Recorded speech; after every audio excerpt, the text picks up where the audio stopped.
Next പറയുന്നത് രണ്ട് പെർമുറ്റേഷൻസിന്റെ കോമ്പോസിഷനെ പറ്റിയിട്ടാണ്.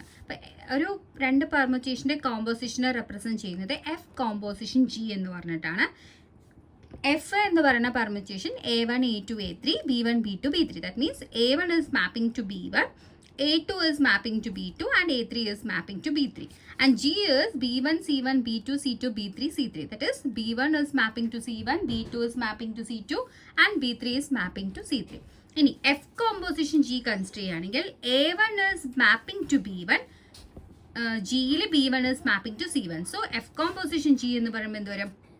A1 is mapping to C1. അതുപോലെ A2 is mapping to B2, then B2 is mapping to C2. So A2 is B2. Result വരുന്നത് ഇങ്ങനെ വരും. അതുപോലെ A3 is mapping to B3, B3 is mapping to C3. So F composition Gയിൽ A3 is mapping to C3. അപ്പോൾ ഇതാണ് രണ്ട് ഫംഗ്ഷൻ്റെ composition എന്ന് പറഞ്ഞത്. Example നമ്മൾ F is equal to 1 2 3 3 2 1 consider ചെയ്യുന്നു. And G is equal to 1 2 3 is 1 3 2.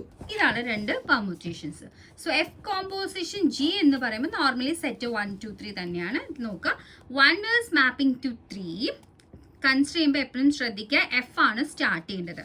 So 1 is mapping to 3 and 3 is mapping to 2. So 1 is mapping to 2 വരും. 2 is mapping to 2. So here 2 is mapping to 3. So that means 2 is mapping to 3. അതുപോലെ 3 is mapping to 1 and 1 is mapping to 1. So answer is this one. So this is the F composition G. So അതുപോലെ തന്നെ G composition F നമുക്ക് consider ചെയ്യാം.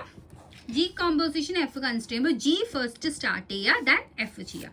So ജിയിൽ 1 is mapping to 1 ആണ്, എഫിൽ 1 is mapping to 3. അപ്പോൾ 1 is mapping to 3 എടുക്കാം.